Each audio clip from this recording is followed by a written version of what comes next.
రోజులకి ఈ కుట్లు తీస్తారంట. నాకు కూడా కుట్లు తీయడానికి ఉదయకాలం ఒక నర్స్ వచ్చిందండి. ఈమె వచ్చి నాకు బెడ్షీట్ కప్పించారు కదా, ఆ బెడ్షీట్ తీసిందండి కుట్లు ఓపెన్ చేద్దామని. ఎప్పుడైతే ఆ బెడ్షీట్ ఓపెన్ చేసిందో ఆమె గట్టిగా అరిచేసి తీసుకొచ్చిన గ్లూకోజ్ బాటిల్, తీసుకొచ్చిన కత్తెర నా మీద పడేసి వెళ్ళిపోయింది. బయటికి వెళ్ళిపోయి మా అమ్మకి చెప్తున్నారు, మీ అమ్మాయి చచ్చిపోయింది. అరే నేను చూస్తున్నా, వీళ్ళేంటి నేను చచ్చిపోయినా అని చెప్తున్నారు అని నేను అనుకున్నా. కానీ వాళ్ళు ఎందుకు అలా చెప్పారు, ఎందుకు అలా అరిచారో తెలుసా? ఎందుకు భయపడి పారిపోయారో తెలుసా? నాకు 3 ఆపరేషన్ అయింది. ఆ 3 ఆపరేషన్ ఫెయిల్ అయిపోయి కుట్లు మొత్తం ఓపెన్ అయిపోయి పేగులు మొత్తం బయటకు వచ్చి పడిపోయినాయి. నా దగ్గరికి ఎవరు రావట్లేరు, మా అమ్మ కూడా రావట్లే భయంతో. ఆ వార్డు బయట ఉండి కేకలేసి ఏడుస్తుంది అని పిలిచారు. ఇక మీ అమ్మాయి అయితే బ్రతకదు, ఆపరేషన్ ఫెయిల్ అయిపోయింది, మేము చేయాల్సిన వైద్యం చేశాము, ఇక ఈమెకు చేయాల్సిన వైద్యం ఏమీ లేదు. డాక్టర్ అన్నారు, ఈ అమ్మాయి అయితే ఇక బ్రతకదు, ఎప్పుడు చనిపోతుందో కూడా తెలియదు అని చెప్పి సెక్షన్ తెప్పించి ఆ సెక్షన్ అంటే మీకు తెలుసా, ఎవరైనా ఏమైనా చనిపోదామని ఆత్మహత్య చేసుకోవాలని విషం తాగితే డాక్టర్లు ఆ సెక్షన్ పెట్టి నోట్లో పైపేసి దాన్ని బయటికి లాగుతారు. వాళ్ళు స్పృహలో లేనప్పుడు, కానీ నేను స్పృహలో ఉన్నా, నా పేగులు బయట ఉన్నాయి, నా కడుపులో నుంచి కారుతుంది. సెక్షన్ తీసుకొచ్చి ఒక కరెంటు పరికరము గ్లూకోజ్ వాటర్ నా కడుపులో పోసి ఆ పైపు నా కడుపులో పెట్టి మూలలు తిప్పుతున్నారండి. ఆ కరెంటు పరికరం మూలల్లో నుంచి ఆ చీము నెత్తురు అదంతా లాగుతుంటది. ఒక మనిషి స్పృహలో ఉండి కడుపంతా ఓపెన్ అయ్యి ఒక కరెంటు పరికరం లోపల పెట్టి లాగుతుంటే తట్టుకోగలరా? చిన్నప్పుడు కేకలేసి ఏడుస్తున్నా. మామూలు కాదండి, హాస్పిటల్ అంతా దద్దరిల్లిపోయింది నా ఏడుపుకి.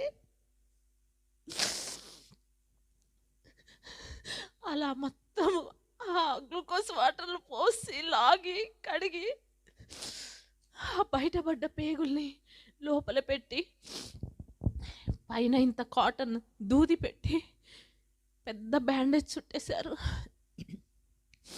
చుట్టేసి చెప్పారు, ఈ అమ్మాయి అయితే ఇక బ్రతకదు, ఎప్పుడు చచ్చిపోతుందో తెలియదు. ఇలా బయటకు వచ్చిన ప్రతిసారి ఈ సెక్షన్ పెట్టి కడగాలమే. ఎప్పటి వరకు? చచ్చిపోయే వరకు. ఏ డాక్టర్ అయినా, అమ్మా భయపడొద్దండి, మీరు బాధపడకండి, మా ప్రయత్నం మేము చేసి బ్రతికిస్తామంటారు. కానీ నేను హాస్పిటల్కి వెళ్ళినప్పటి నుంచి బ్రతకదు, చచ్చిపోతుంది. అలా కడిగి బయటికి వెళ్ళిపోయిన గంటకే అన్నం వండితే ఎట్లా పొంగుతుంది, మనం ఇట్లా తుకతుక అని మళ్ళీ నా కడుపులో నుంచి అట్లా పొంగుకుంటూ బ్యాండేజ్ అదంతటా అదే ఓపెన్ అయ్యి పేగులు బయటపడాయి. ఒక్కసారి కాదు, 2 సార్లు కాదు, రోజుకు 3-4 సార్లు కడిగే వాళ్ళు సెక్షన్ పెట్టి. వాళ్ళు కడగడము, పెట్టడము, బ్యాండేజ్ వేసి వెళ్ళిపోవడము, మళ్ళీ బయటపడము. అలా కడుగుతుంటే ఆ నరకము భరించే శక్తి ఎవరికి ఉందండి? నా దగ్గర మా అమ్మ కూడా నిలబడేది కాదు, నా ఏడుపుకి, నా గోసకి. అది చూసే వాళ్ళు కూడా కారు. 1 రోజు కాదు, 2 రోజులు కాదండి, అలా కడుగుతూనే ఉన్నారు. 3 నెలలు కడిగారండి. నోట్లో నీటి చుక్కలేదు, నోట్లో నీళ్లు పోయొద్దన్నారు. ఓపెన్, కడుపంతా ఓపెనే, పేగులు సెట్ అవ్వలేదు, మొత్తం ఇన్ఫెక్షన్. మీరు ఎప్పుడు నీరు పోస్తే, 1 స్పూన్ నీళ్లు పోస్తే ఆ క్షణమే చచ్చిపోతుందని చెప్పారు. ఆ ఎండాకాలంలో నీటికి పరితపించి ఏడ్చాను. అమ్మా ఒక్క చుక్క నీళ్ళు పోయమ్మ నా నోట్లో, ఒక్క చుక్క నీళ్ళు, ఒక్క చుక్క నీటికి పరితపించి ఏడ్చాను. ఆ మరణ పడక మీద పడుకొని నా కడుపులో నుంచి ఇట్లా కారేదండి. ఆ కారుతున్నప్పుడు మన బియ్యంలో ఉంటాయి కదా ఇట్లా ఇట్లా ఇట్లా పురుగులు తెల్లయి, అట్లాంటి పురుగులు వచ్చేటి. కుళ్ళిపోయినాయి నా పేగులు, నా శరీరము ఇన్ఫెక్షన్ అయిపోయింది, నా భాగాలన్నీ చెడిపోయినాయి. నీళ్ళ కోసం అమ్మా నీళ్ళు పోయమ్మా ఒక్క చుక్క, అమ్మి ఏక్ బుంద్ పానీ దేవమ్మి అని ఏడ్చానండి. ఈ పెదాలు ఆరి అట్టలు కట్టుకొని రక్తం వచ్చేది. నీటి కోసం పరితపించాను, ఏడ్చాను, మొత్తుకున్నాను. ఏ విధంగా అయితే బైబిల్లో వ్రాయబడి ఉందో, ధనవంతుడు దరిద్రుడైన లాజరు. ధనవంతుడు ఈ లోకంలో సుఖము, భోగము, ఆస్తి, ఐశ్వర్యం అన్నీ అనుభవిస్తాడు. రోగి అయిన దరిద్రుడైన లాజరు ఆ ధనవంతుని ఇంటి ముందు రోగితో కురుపులతో పడి ఉంటాడు. కానీ ఒకరోజు చనిపోయాక మరి ఈ ధనవంతుడు నరకాగ్నిలోకి వెళ్ళిపోతాడు. దరిద్రుడైన ఆ లాజరు అబ్రహాము తండ్రి రొమ్మును ఆనుకొని ఉంటాడు.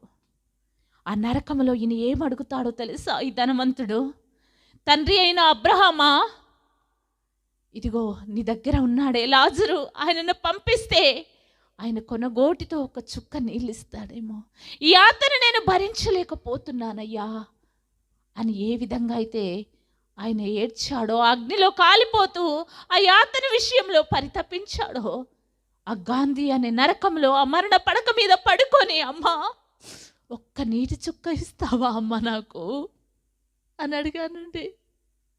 బైబిల్ను తెలుసుకొని వాక్యము చదివినప్పుడు నా గుండె బద్దలైపోయేది. వాక్యాలు నాకు వచ్చినప్పుడు ఆ ధనవంతుడు ఆత్మల కోసమైన తన కుటుంబాన్ని విషయంలో ఆ యాతన, ఇక వెళ్ళి మీరు సువార్త ప్రకటించమని చెప్పి నా వాళ్ళను రక్షించమన్న యాతన కోసము దాహముతో పరితపిస్తాడు. నేను కూడా నీటి కోసం ఏడ్చాను, పరితపించాను.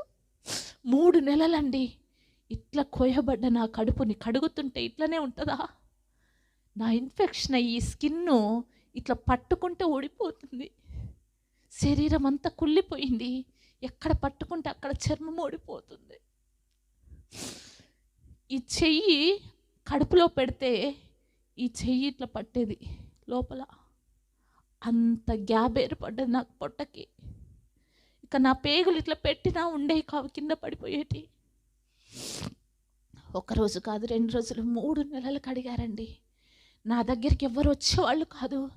గాంధీ హాస్పిటల్లో పెద్ద వార్డ్స్ ఉంటాయి. ఒక మూలన కిటికీ దగ్గర ఆ బ్యాడ్ వాసనకి ఆ కిటికీ పక్కన పడేసి ఇలాంటి గ్రీన్ కర్టన్స్ చుట్టూ కట్టేవాళ్ళు. ఒంటి మీద వస్త్రం ఉండేది కాదు. నా దగ్గర ఎవరు ఉండేవాళ్ళు కాదు, నా దగ్గరికి వచ్చేవాళ్ళు కాదు, నన్ను చూసేవాళ్ళు కాదు. ఆ వాసనకి, ఆ కంపుకి, ఆ క్రిములకి నా దగ్గరికి ఎవరు నిలబడే వాళ్ళు కూడా కాదు. ఇతరుల పేషెంట్లు నేను కూడా చూడలేను, నన్ను వాళ్ళు చూడలేకుండా నా చుట్టూ కూడా కర్టన్స్ వేసి వదిలేశారు. నన్ను చూడడానికి వచ్చిన వాళ్ళు దూరం నుంచి నిలబడి చూసేవాళ్ళు. ఈ 2020-21కి కరోనాకి భయపడి ఇప్పటికీ మాస్కులు, గ్లౌజులు ఎట్లా వేసుకున్నారో, నాకు 2006లోనే కరోనా పేషెంట్ కంటే ఘోరంగా చూశారండి. ఎవరు కూడా వచ్చేవాళ్ళు కాదు. నా బంధువులు, నా స్నేహితులు, నా తోబుట్టు, చివరికి నా కన్న తల్లి కూడా దూరంగా నిలబడి చూసేది నన్ను. ఎంత బాధేసేది, ఎంత ఏడ్చుకునేదాన్ని. అమ్మా 9 నెలలు కడుపులో పెట్టుకొని దాచుకొని నన్ను కన్నావే, ఈ ఘోరమైన వ్యాధులు నన్ను వదిలేసావా అమ్మా అని ఏడ్చానండి.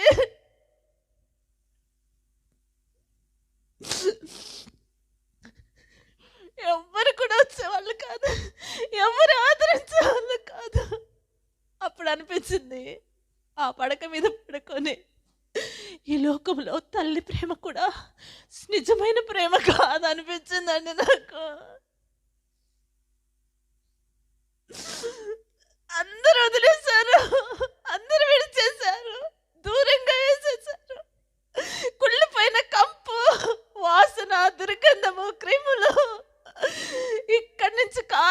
బెడ్షీట్ మీద పడుకుంటే వెనకాల బెడ్షీట్ మీద ఇంత కారి ఈ ఈపుకి అంటుకుపోతే బెడ్షీట్ తీస్తే నా వీపులో నుంచి ముద్దలు ముద్దలు మాంసం ఊడొచ్చేది.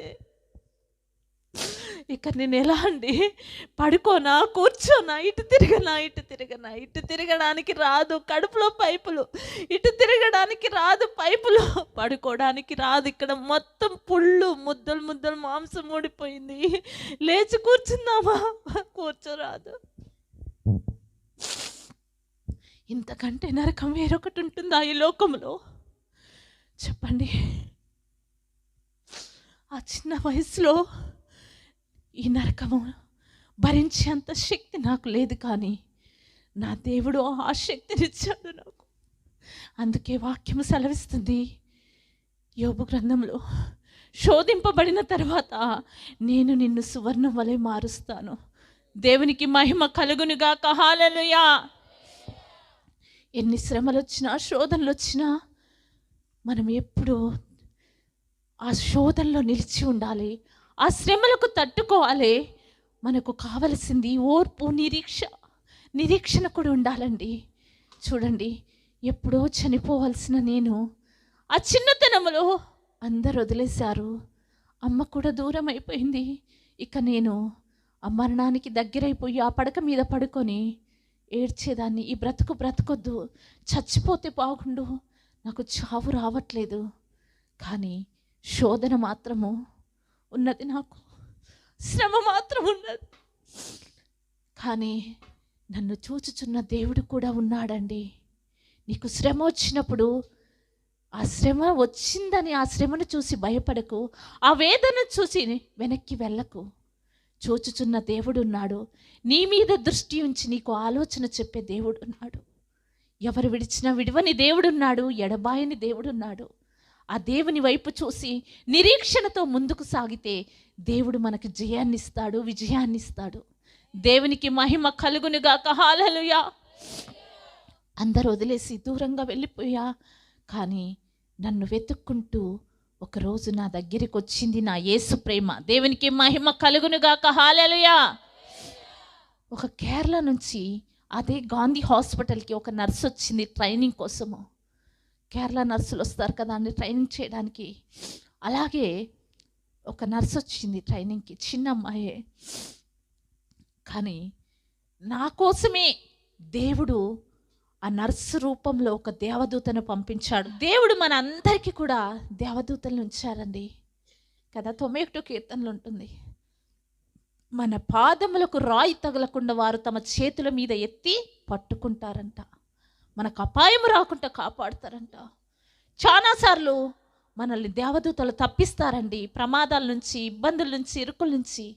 అలాగే నా దగ్గరికి నర్సు రూపంలో వచ్చింది ఒక దేవదూత అండి. దేవుడే పంపించాడు. ఆమె ట్రైనింగ్ కోసం వచ్చింది. కేరళ ఆమె ఇంగ్లీష్లో, మలయాళం మాట్లాడుతుంది, తెలుగు కొంచెం మాట్లాడుతుంది. ఆ రోజు ఆమె డ్యూటీ నా వార్డులోనే పడింది. మొదటిసారిగా నా వార్డులోకి వచ్చింది. ఆ చివరిగా ఉన్న కర్టన్స్ తీసుకొని నా దగ్గరికి వచ్చిందండి. వచ్చి నా మీద బెడ్షీట్ కప్పు ఉంటే తీసి చూసింది, వెళ్ళిపోయింది వెంటనే. నేనేమనుకున్నా, అందరూ అలాగే వెళ్ళిపోతారు, ఈమె కూడా అలాగే వెళ్ళిపోయింది, నన్ను చూసి అనుకున్నాను. కానీ ఒక 15-20 నిమిషాల తర్వాత తిరిగి వచ్చేసింది. ఎలా వచ్చిందో తెలుసా? ఒక 2 వేడి నీళ్ళ బకెట్లు పట్టుకొని, 10 షాంపూ ప్యాకెట్లు పట్టుకొని, ఒక టబ్బు పట్టుకొని వచ్చింది. వచ్చి ఆ షాంపూ నా తలకు పోసి కడిగింది. కింద టబ్బు పెట్టి నా తలను క్రాస్గా కిందికి జరిపి, నా చెవులలో కాటను పెట్టి, నా కండ్లకు ఒక క్లాత్ కట్టి, వేడి నీళ్ళతో నా తలను కడిగింది. దేవునికి మహిమ కలుగునుగాక. హల్లెలూయా. 3 నెలల నుంచి స్నానము లేదు, దుర్గంధము, చెడు, కంపు, కుళ్ళు. కానీ అసహించుకోలేదు, చీదరించుకోలేదు, గ్లౌజ్ వేసుకోలేదు, మాస్క్ పెట్టుకోలేదు. నా దగ్గరకు వచ్చి నాకు పరిచర్య చేసిందండి. నా ఒళ్ళంతా డెటాయిల్ వేసి క్లాత్ పెట్టి తూడ్చింది వేడి నీళ్ళతోని. నా బట్టలన్నీ తీసేసింది, బెడ్షీట్లన్నీ తీసేసింది, అన్ని బెడ్షీట్లు మార్చేసి నన్ను పడుకోబెట్టింది. ఆమెకి తెలుగు సరిగా రాదు, వచ్చి రాని తెలుగులో నాకు ఒక మాట చెప్పింది. ఏంటో తెలుసా? సిస్టర్, నువ్వు బ్రతుకుతావు. దేవునికి మహిమ కలుగునుగాక. హల్లెలూయా. ఒక సిస్టర్, ఒక నర్స్, ట్రైనింగ్కి వచ్చిన నర్సు నువ్వు బ్రతుకుతావమ్మా అంటే నమ్ముతారా అండి? ఎండీలు, ఎంబీబీఎస్లు చేసిన డాక్టర్లు నువ్వు చచ్చిపోతావు, నీకు ట్రీట్మెంట్ లేదు, నీ బ్రతికి ఇంతే అంటుంటే, నేర్చుకోవడానికి ట్రైనింగ్కి వచ్చిన నర్స్ వచ్చి నువ్వు బ్రతుకుతావంటే నమ్ముతారా? కానీ నేను నమ్మాను. ఎందుకో తెలుసా? ప్రతి దినము నువ్వు చస్తావు చస్తావు చస్తావు చస్తావని వందలు వేలు లక్షల సార్లు డాక్టర్లు చెప్తుంటే, మొదటిసారి ఒక నర్సు నోట పలికిన మాట నేను విన్నప్పుడు ఆశ్చర్యపోయాను. సిస్టర్, నువ్వు బ్రతుకుతావన్నది ఇదే. ఎప్పుడైతే ఆ మాట ఆమె పలికిందో, ఆమె చెయ్యి గట్టిగా పట్టుకున్నానండి. పట్టుకొని ఏమని అడిగానో తెలుసా? సిస్టర్, నన్ను బ్రతికించడానికి వేరొక డాక్టర్ ఉన్నాడా? ఉంటే ఎక్కడ ఉన్నాడు, ఎప్పుడు వస్తాడు అన్నానండి. ఉన్నాడు అన్నది. నిన్ను బ్రతికించడానికి డాక్టర్ ఉన్నాడు అన్నది. ఎక్కడున్నారు, ఎప్పుడు వస్తారు? నన్ను బ్రతికిస్తారా? బ్రతికిస్తారు, నీ దగ్గరకు వస్తారు. ఇక్కడున్న డాక్టర్లందరికంటే పెద్ద డాక్టర్ ఉన్నాడన్నదండి. అవునా సిస్టర్? అయితే ఎప్పుడు వస్తారని చేయి పట్టుకున్నాను, ఏడుస్తూ అడిగానండి. వస్తాడమ్మా, ఆయన నీ దగ్గరికి తప్పకుండా వస్తాడు. ఆయన నీ కోసము, నా కోసము, యావత్ ప్రపంచము కోసము ప్రతి ఒక్కరి పాప దోష నిమిత్తము కలవరి శిలువ మీద రక్తము కార్చి ప్రాణము పెట్టి సమాధి చేయబడి 3 దినముల తర్వాత తిరిగి లేచాడు. ఆయన డాక్టరే కాదు, లోక రక్షకుడు, నిజమైన దేవుడు, నజరేయుడైన యేసుక్రీస్తు. దేవునికి మహిమ కలుగునుగాక. హల్లెలూయా, హల్లెలూయా. ఆ మాట వింటే ఎలా ఉంటుందండి? దేవుడు అంటే నాకు తెలుసా? అల్లా అంటే తెలుసు. మేము ఆరాధించేది, పూజించేది అల్లా. యేసు ప్రభువు లోకాన్నే రక్షిస్తాడని చెప్పింది. అయితే సిస్టర్, యేసయ్య లోక రక్షకుడా అన్నాను. అవును. అయితే నన్ను రక్షిస్తాడా? నన్ను కాపాడుతాడా? తప్పకుండా నిన్ను బ్రతికిస్తాడు అన్నదండి. ఎప్పుడైతే నర్సు నాకు ఆ మాటలు చెప్పిందో, నాలో ఒక ఆశ చిగురించింది.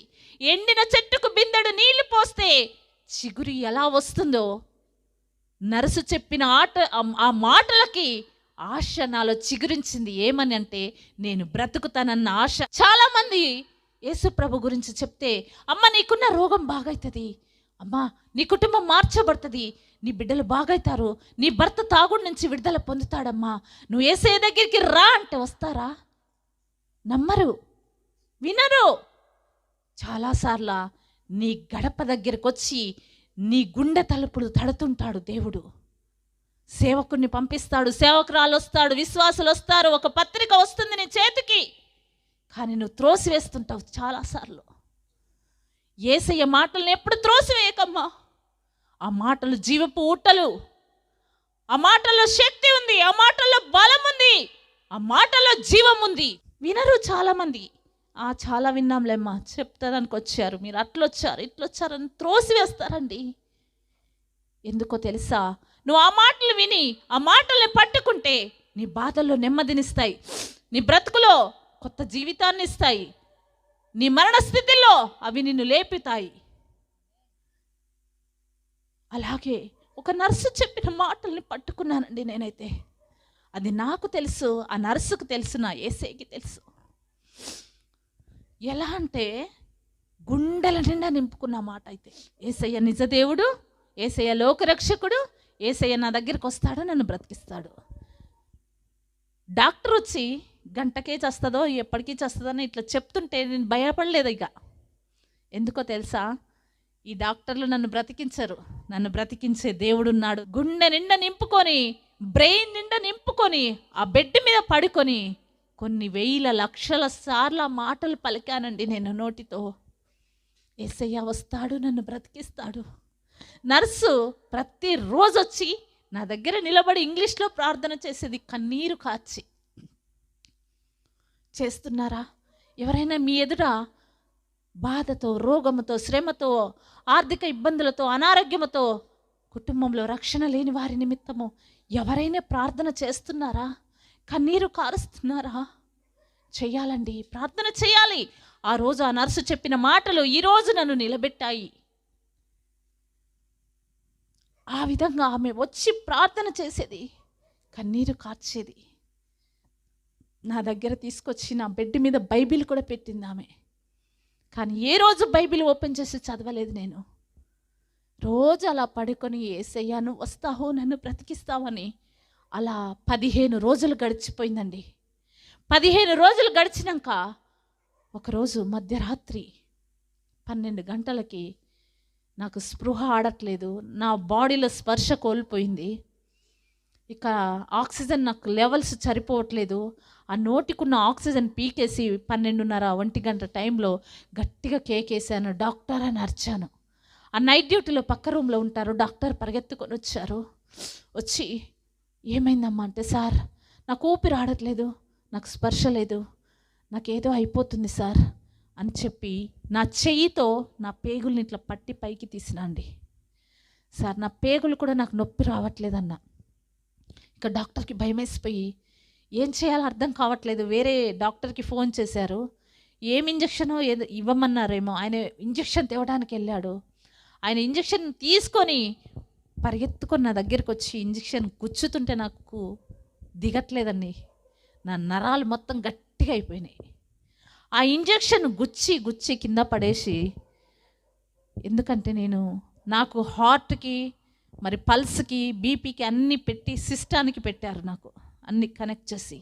ఆ సిస్టమ్ చూపిస్తుంది నా లెవెల్స్ అన్నీ పడిపోతున్నాయి, హార్ట్ బీట్ పోయింది, ఆక్సిజన్ లెవెల్ పోతుంది, అన్నీ తగ్గిపోతున్నాయి, మరణానికి నేను దగ్గర అయిపోతున్నా. ఇక డాక్టర్ ఆ ఇంజక్షన్ కింద పడేసి వెంటనే పక్క బెడ్ ఆమె దగ్గర నిలబడి, ఇలా మదర్కి ఫోన్ చేయండి, అమ్మాయి చచ్చిపోతుంది అని చెప్పాడండి. చూడండి, ఆ టైంలో నాకేం కనిపించాయో తెలుసా? సైతాన్ ఆత్మలు కనిపించాయి, దురాత్మలు అన్నీ నా కంటికి కనిపిస్తూ అవి నవ్వుతూ నాతో మాట్లాడుతున్నాయి. ఏమంటున్నాయో తెలుసా? ఇక నిన్ను తీసుకెళ్ళడానికి వచ్చాము, ఇక రా నువ్వు మాతో అంటున్నాయి. అందుకే ఎఫెసీ పత్రిక 6:12 ఉంటుంది కదా, మనము పోరాడేది రక్త మాంసములతోనూ అధికారులతోనూ వీళ్ళతో వాళ్ళతో కాదు కానీ, శరీరంతో కాదు కానీ, ఆకాశ మండలంలో ఉన్న దురాత్మల సమూహము. అక్షరాల మీరు నమ్మినా నమ్మకపోయినా దురాత్మల సమూహము ఉన్నది. నేను అనుభవించి చెప్తున్న మాటలు ఇవి. అవి వచ్చాయి నాతో మాట్లాడుతుంటే, నేను వాటితో మాట్లాడుతున్న పక్కనున్న వాళ్ళ పరిస్థితి ఎట్లుంటుందో ఆలోచించండి. వాళ్ళకైతే కనిపించవు, నాకు కనిపిస్తున్నాయి. నేను మాట్లాడుతున్న వాడికి సమాధానం నేను చెప్తున్నా, నవ్వుతున్న పిచ్చిదానిలాగా. నేను వచ్చేస్తా అంటున్నా, పక్కనున్న వాళ్ళంతా బిత్తరపోతున్నారు. ఇక చూడండి, అప్పుడు నా నోట్లో నీళ్లు పోశారు, చిన్న చిన్న స్పూన్తోని కొబ్బరి నీళ్ళు, పాలు, మంచినీళ్ళు తెచ్చి పోస్తున్నారు. చనిపోయే ముందంట అట్లా పోస్తారంట నోట్లో. ఆ చుట్టుపక్కల వాళ్ళే వచ్చి పోసారండి నాకు. ఇక మా అమ్మకి ఫోన్ చేశారు, అమ్మ మీ అమ్మాయి చనిపోయింది అని చెప్పారు. మా అమ్మ వెంటనే, అసలు ఎట్లుందంటే మా వాళ్ళ పరిస్థితి 3.5 నెలల నుంచి నరకం చూస్తారు వాళ్ళు. ఎప్పుడు చనిపోతే తీసుకుపెళ్ళి సమాధి చేయాలని ఎదురు చూస్తారు. ఇక వెంటనే మా అమ్మ అంబులెన్స్ మాట్లాడేసిందండి, నా డెడ్ బాడీ తీసుకెళ్దామని. వాళ్ళు అంబులెన్స్ మాట్లాడారు. ఇక నేను ఇక్కడ ఆ సైతాన్లతో మాట్లాడి ఎంతసేపు మాట్లాడానో తెలుసా అండి? 2 అవర్స్ ఎగ్జాక్ట్లీ. గడియారంలో 3 గంటలు కొట్టిందండి. గాంధీ హాస్పిటల్లో వార్డులో గడియారాలు ఉంటాయి. ఆ గంటలు కొట్టే గడియారము 3 గంటలు కొట్టగానే సైతాన్లు నాకు కనిపించలేదు, అన్నీ వెళ్ళిపోయినాయి.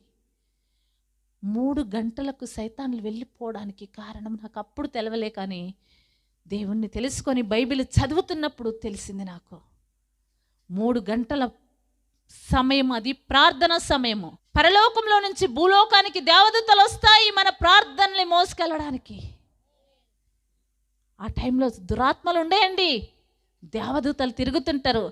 ఎందుకంటే నిజం చెప్తున్నా, మీరందరూ ఎర్లీ మార్నింగ్ 3 గంటలకు లేచి ప్రార్థన చేయండి. ఆ ప్రార్థన చాలా బలమైన ప్రార్థన, చాలా శక్తివంతమైన ప్రార్థన. అది పగలు 3 గంటలు కానీ రాత్రి 3 గంటలు కానీ, యేసు ప్రభు వారు పగలంతయు సమాజ మందిరాలలో నుండి వాక్యం అందించేవారు. రాత్రి అంతయు కొండలలోకి వెళ్ళి ప్రార్థన చేసేవారు. అసలు నాకు తెలియదు, అది అన్నీ వెళ్ళిపోయినాయి. అవి వెళ్ళిపోయినాక 3:40కి నాలో ప్రాణం కూడా వెళ్ళిపోయింది. నేను చచ్చిపోయాక నా కడుపులో 4 పైపులు ఉన్నాయి కదా, 2 కాళ్ళ మధ్యలో ఆ 4 పైపులు వేశారు. తెల్లటి బెడ్షీట్ తీసుకొచ్చి ఆ బెడ్షీట్లో చుట్టి తల మీద ఒక కట్టు, నడుము మీద ఒక కట్టు, ఈ 2 బొటన వేళ్ళు కూడా కట్టేశారు, కాళ్ళ దగ్గర ఒక కట్టేశారు. చనిపోయాను, బాడీ అయిపోయినాను. అదే బెడ్ మీద నా డెడ్ బాడీ ఉంది. అమ్మ వాళ్ళు అంబులెన్స్ మాట్లాడుకున్నారు.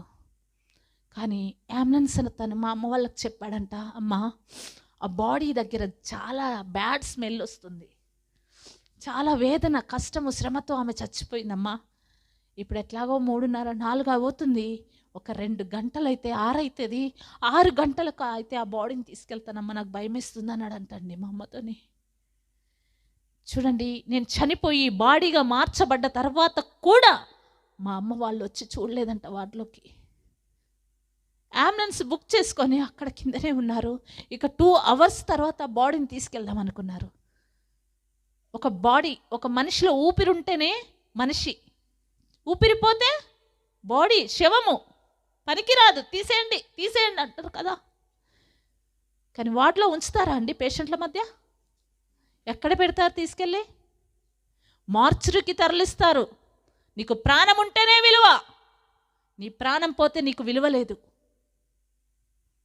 ప్రాణం ఉన్నప్పుడే ప్రాణం పెట్టిన దేవుణ్ణి తెలుసుకోదే. కానీ బాడీగా తయారైపోయినా ఆ బెడ్ మీద ఉన్న నా యేసయ్య నా బాడీని అక్కడ నుంచి ఇంచు కూడా కదలనీయలేదు. ఎందుకో తెలుసా? నువ్వు వేదన పడుతూ, నువ్వు శ్రమ పడుతూ, ఎక్కడైతే నీకు అవమానము, నిందలు, తలవంపులు వస్తున్నాయో అదే ప్రాంతంలో నువ్వు నిలబడ్డట్టయితే దేవుని కొరకు అక్కడనే జయాన్నిచ్చి నీ తలను పైకెత్తుతా. 3:30 నెలలు ఒకే బెడ్ మీద, ఒకే వార్డ్లో వేదన, శ్రమ, కన్నీరు, దుఃఖము, దుర్గంధము అనుభవించాను, మరణించాను. అందరు పడుకున్నారు, నా శవం దాని మీద ఉంది, బెడ్ మీద. ప్రతినిత్యము నేను యేసయ్యని ఏమడిగేదానండి నోటితో, యేసయ్య వస్తాడు, నన్ను బ్రతికిస్తాడు. మనిషి చనిపోయాక గుండె ఆగిపోతుంది, నరాలు ఆగిపోతాయి, లంగ్స్ ఆగిపోతాయి, హార్ట్ బీట్ ఫంక్షన్ అన్నీ ఆగిపోతాయి. కానీ మనిషి శరీరంలో ఒక అవయవం మాత్రము కొంతసేపు పనిచేస్తుంది. అదేంటో తెలుసా? బ్రెయిన్. మనిషి మెదడు ఇట్లా కొట్టుకుంటుంటుంది. మనిషి మెదడే కాదు, మీరు మేకని కోసి 1 గంట తర్వాత తలకాయ పగలగొట్టినా దాని మెదడు ఇట్లా ఎగురుతుంటుంది. చూడండి మీరు ఎప్పుడైనా మటన్ షాప్లో. అది అనుభవించాను. మీరు ఏ డాక్టర్నైనా సైన్స్నైనా అడగండి. బ్రెయిన్ అలా కొట్టుకుంటుంది. మనిషికి విశ్వాసం ఎంత కావాలి దేవుని పట్ల? ఆవగింజంత విశ్వాసం ఉంటే చాలు. ఈ కొండను వెళ్ళి నువ్వు సముద్రంలో పడు అంటే పడుతుందంట, విశ్వాసముతో అడిగితే. చూడండి దేవుడు ఎంత గొప్పవాడు, ఎంత కరుణామయుడు, ఎంత ప్రేమమూర్తి. మనుషుల కోసం విశ్వాసాన్ని చాలా చిన్న గింజ, ఆవగింజతో పోల్చారండి. నేను చనిపోయాను, కానీ నా బ్రెయిన్ ఏమడిగిందో తెలుసా దేవుణ్ణి? యేసుప్రభువా, ఇలా కొట్టుకునే బ్రెయిన్ అండి. యేసుప్రభువా, నువ్వు నిజదేవుడివి కదా, నన్ను బ్రతికిస్తే నేను నీ కోసమే బ్రతుకుతా. గుండెల నిండా, బ్రెయిన్ నిండా, హార్ట్ నిండా, నోటి నిండా ఆయన మాటలు నింపుకున్నా, చనిపోయినా కూడా డెడ్ అయిన బాడీలో ఫంక్షన్ అవుతున్న, ఎక్కడో కొంచెము కొట్టుకుంటున్న బ్రెయిన్లో నీ విశ్వాస పరిమాణం ఇంత ఉంటే చాలు దేవుని పట్ల. మృతతుల్యమైన శరీరము, మృతతుల్యమైన సారా గర్భంలో నుంచి వాగ్దాన పుత్రుణ్ణి ఇస్సాకునిచ్చిన దేవుడు. దేవునికి అసాధ్యమైనది ఏమైనా ఉన్నదా? ఏదీ లేదు. అలా ఎప్పుడైతే బ్రెయిన్ పలికిందో, కిటికీ దగ్గర నా బెడ్, ఆ బెడ్ మీద నా శవము, ఆ కిటికీ పక్కన నా యేసయ్య నిలబడి ఉన్నాడు. నీకు శ్రమ వచ్చినప్పుడు నీకు కనపడడు దేవుడు. అంటారు, యేసయ్య నాకు నా బాధ నీకు కనపడతలేదా అని యేసయ్యను అడుగుతాము. కానీ నీ శ్రమలో, నీ బాధల్లో, నీ వేదనలో, నీ అనారోగ్యములో నీ పక్కనే ఉంటాడు యేసయ్య. చూడండి, మనం అడగాలి, విశ్వాసముతో అడగాలి. అడిగితే ఇలా పట్టుకొని నిలబడతాడు. ఆశీర్వాదాలు ఆయనే ఎప్పుడు ఇవ్వాలో. నీ కొడుకు కూడా నీకు అడిగితే అన్నం పెట్టాలని ఆశతో ఉంటావు కదా. బుడ్డి వాడి మాటలు వినాలని ఉండదా? వాడు అడిగితే బాగుండు, నోరు తీర్చాను అని తల్లి ఎంత ఆశపడుతుందో, అలాగే మన తండ్రి అయిన దేవుడు కూడా మన నోటితో మనం అడగాలని ఆయన కూడా నిలబడి ఉంటాడు. వినాలి, ఆయన అడిగితే నువ్వు అడగాలి, కానీ ఆయన ఆలస్యము చేయడు, వెంటనే వస్తాడు. ఎప్పుడైతే అలా అడిగానో బ్రెయిన్తో, ఒక వెలుగు విండోలో నుంచి ఆ వార్డ్లోకి ప్రవేశించి, ఆ వెలుగులో నుంచి ఒక గాయపడిన హస్తము నా బాడీ మీద పడ్డది. దేవునికి మహిమ కలుగును గాక. హల్లెలూయా, హల్లెలూయా. ఎప్పుడైతే దేవుని హస్తము నా బాడీ మీద పడ్డదో, నా బాడీ ఆ శక్తికి తట్టుకోలేక ఎగిరిందండి పైకి ఎగిరి మళ్ళీ బెడ్ మీద పడ్డది. 3 కట్లు కట్టారే నాకు, తల మీద, నడుం మీద, కాళ్ళ మీద. ఆ 3 మరణ బంధకములు ఓపెన్ అయిపోయినాయి. బంధింపబడ్డ వారి బంధకములు ఆయన తెంపుతాడు. అది ఏ బంధకమైనా. ఈరోజు ఏ బంధకంతో ఇక్కడికి వచ్చావు ప్రియ సహోదరి, సహోదరుడా? ఆ బంధకాల నుంచి నిన్ను విడిపిస్తానంటున్నాడు. ఎప్పుడైతే ఆ 3 కట్లు ఓపెన్ అయిపోయాయి, నాలోకి జీవం వచ్చిందండి. కానీ నేను క్లాత్లో చుట్టబడే ఉన్నాను. ఆ కండ్లు తెరుచుకోవడానికి రావట్లేదు. చేతితో తడుముతున్నాను. ఎక్కడ తడిమినా కూడా నాకు బెడ్షీట్ తగులుతుంది చేతికి. నా బాడీ అంత తూకం వేస్తే 20-25 కేజీలు కూడా ఉండదు. అంత బక్కగా అయిపోయిన బోను, ఇంత బొక్క ఉండేది. ఈ బొక్కలు, ఆ బొక్క మీద 90 ఏళ్ళ ముసలామె చర్మం ఎట్లా వేలాడుతుందో నా చర్మం అట్లా వేలాడుతుంది. ఆ వస్త్రాన్నండి ఇట్లా పట్టి లాగి ఆ బెడ్షీట్ని కింద పడేశాను. కింద పడేసినాక 10-15 నిమిషాలకి బలవంతంగా కళ్ళు తెరిస్తే, నేను మొదటిగా కళ్ళు తెరిచి చూసింది ఇలాంటి 1000 లైట్లు ఒక దగ్గర పెడితే ఎంత వెలుగుంటుందో ఆ వెలుగును చూశాను. చూడగానే భయపడ్డాను. ఆ వెలుగును చూసి నేను చచ్చిపోయి ఏ లోకంలోకి వెళ్ళిపోయాను అనుకున్నాను. కానీ ఇట్లా పక్కకి చూస్తే పేషెంట్స్ కనిపిస్తున్నారు. అరే, నేను బ్రతికే ఉన్నానా? అయితే ఈ వెలుగేంటి, ఇంత గొప్ప వెలుగేంటి అని అట్లా నేను అనుకుంటుంటే, ఆ వెలుగులో నుంచి మధురమైన స్వరము నాతో మాట్లాడుతుందండి. ఏమని మాట్లాడుతుందో తెలుసా? అమ్మా, అమ్మా, నేను నిన్ను లేపుతున్నాను, లే అమ్మా. యేసుప్రభు వారు బైబిల్లో ప్రతి ఒక్కరిని అమ్మా అన్నారండి, సంబోధించారు. వ్యభిచారంలో పట్టబడ్డ స్త్రీని కూడా, అమ్మా నిన్నెవరు కొట్టలేదా? అయితే నేను కూడా నిన్ను శిక్షించాను. ఎంత గొప్ప దేవుడు అండి, ఎంత ప్రేమమూర్తి అండి. నాకు తెలియదు, అమ్మా అని పిలిచాడు యేసయ్య నన్ను. ఎవరు నన్ను పిలుస్తున్నారు? ఎవరు నన్ను లేమంటున్నారు? నేను ఎట్లా లేస్తాను?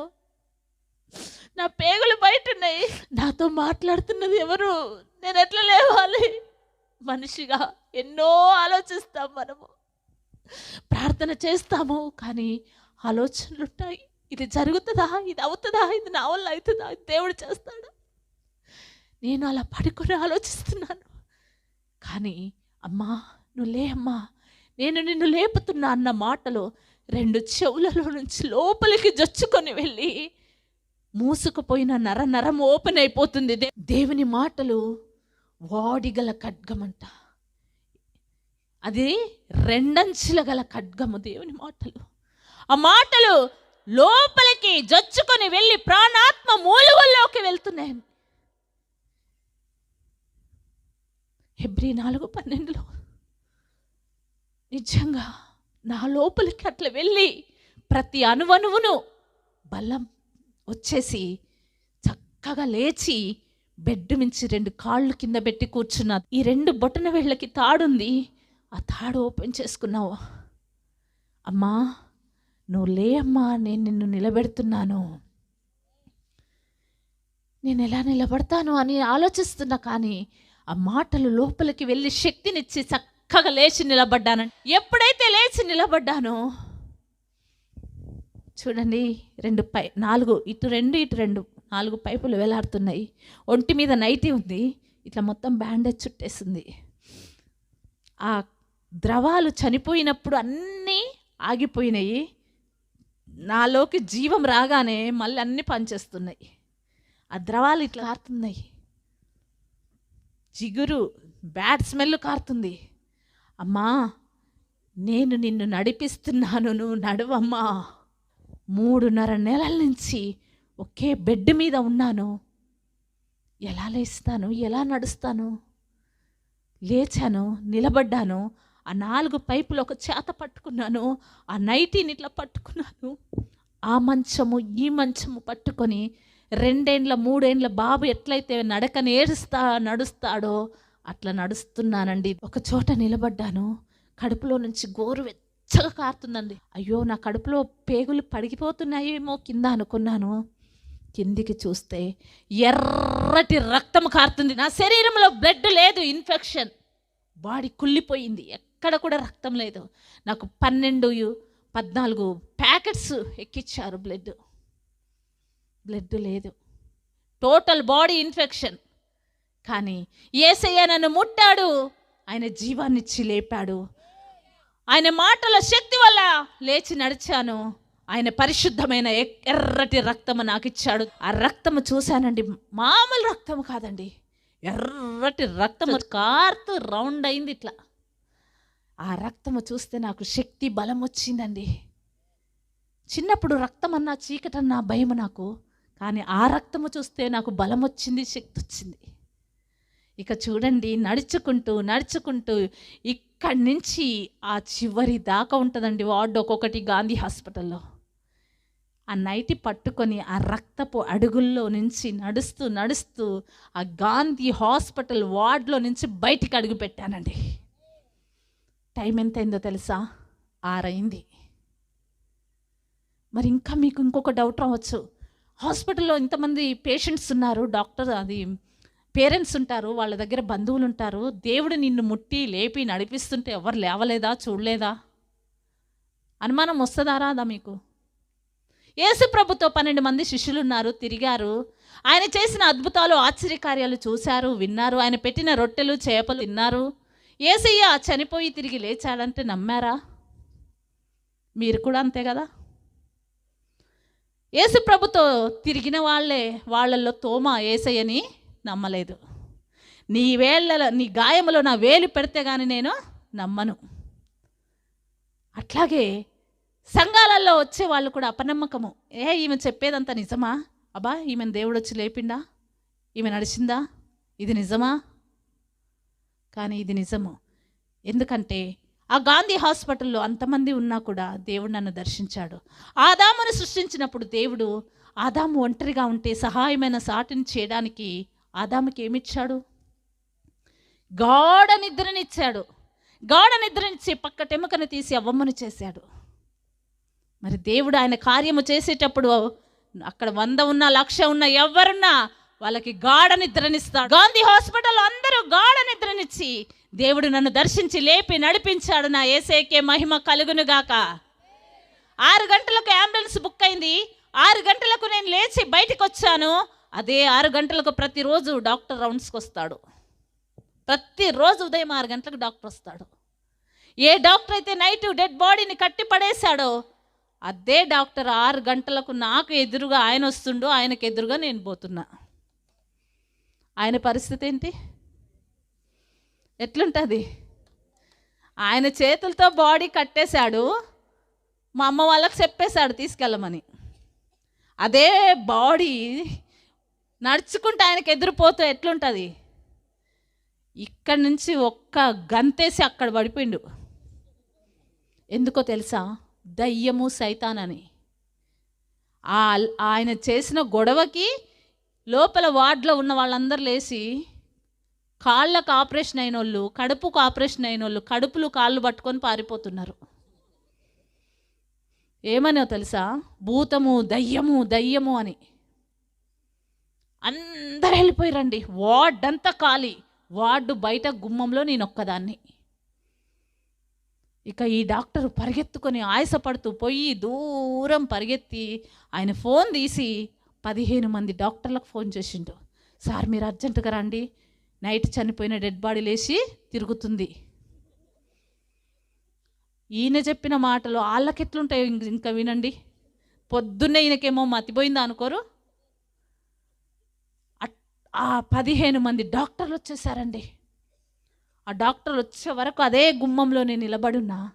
ఆ 15 మంది డాక్టర్లు వచ్చినాక ఆయన వచ్చిండు నా దగ్గరికి. ఒక్క డాక్టర్ వార్డ్ లోపలికి వచ్చి ఆ సిస్టంలో నేను చనిపోయిన టైము, డేటు, సెకండ్లతో సహా చూపిస్తుంది.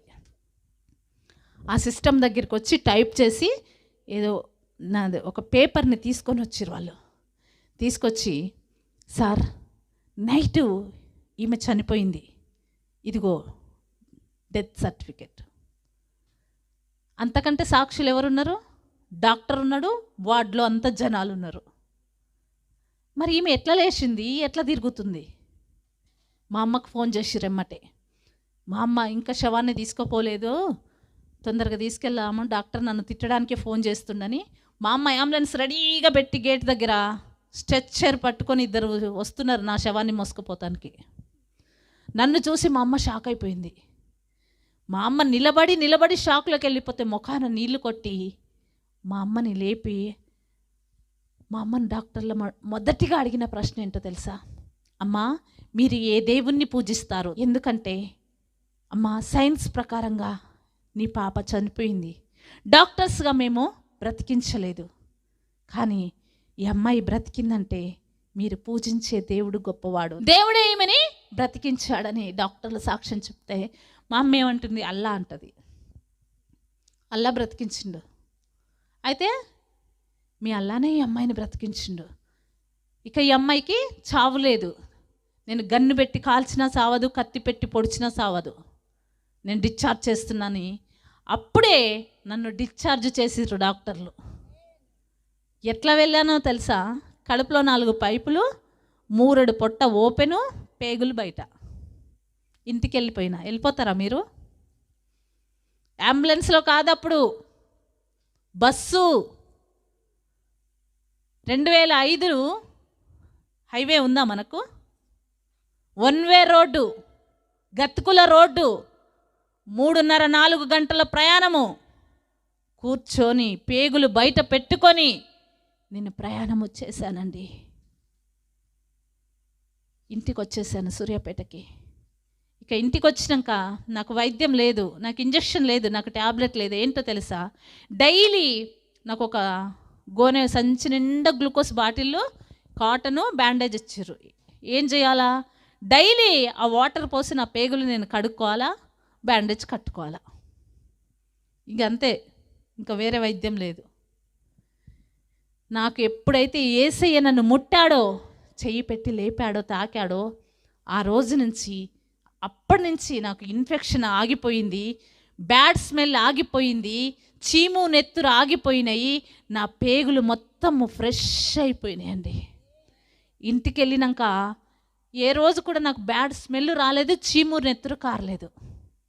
6 సంవత్సరాలు ఉన్నానండి పేగులు బయట పెట్టుకొని. 6 సంవత్సరాలు ఉంటారా? ఇంత చెయ్యికి ఇన్ఫెక్షన్ అయ్యి ఏళ్ళు తీసేయాలంటేనే విలవెల్లాడిపోతారు. కాలుకి ఏమన్నా అయితేనే కాలు కొట్టేయాలయ్యా, నీకు షుగర్ ఉందంటే విలవెల్లాడిపోతారు. ఆ కడుపే ఓపెన్ పెట్టుకొని పేగులు బయట పెట్టుకొని 6 సంవత్సరాలు ఉన్నా. ఆ 6 సంవత్సరాలు చూడండి, శనగపప్పు, కందిపప్పు, పెసరపప్పు, వంకాయ, ఆ బంగాళదుంప, ఎండు చేపలు, పచ్చి చేపలు, పెరుగు, పులుసులు అన్నీ తిన్నా. ఏమీ కాలేదు, దురద రాలేదు, చీము రాలేదు, రక్తం రాలేదు, దుర్వాసన రాలేదు. ఎందుకో తెలుసా? యేసయ్య నన్ను ముట్టినందుకు, ఆ పరిశుద్ధమైన దేవుడు నన్ను తాకినందుకు. ఆయనే నా రోగమంతా తీసుకొని ఆయన పరిశుద్ధత, ఆయన జీవము, ఆయన రక్తము నాకు ఇచ్చాడండి. అంత గొప్ప దేవుడు మన యేసయ్య. 6 సంవత్సరాల తర్వాత నాకు నర్సు బైబిల్ ఇచ్చింది కదా, ఈ బైబిల్ని బట్టలలో పెట్టి దాచుకొని ఇంట్లో సూట్ కేసులో 6 సంవత్సరాలు దాచిన. మళ్ళీ మా అమ్మ వాళ్ళకి చెప్తే కొడతారు, ఒప్పుకోరు. ఎందుకు 6 సంవత్సరాలు దాచినానో తెలుసా? నేను చదవలేదు, దీని గురించి నాకు తెలియదు.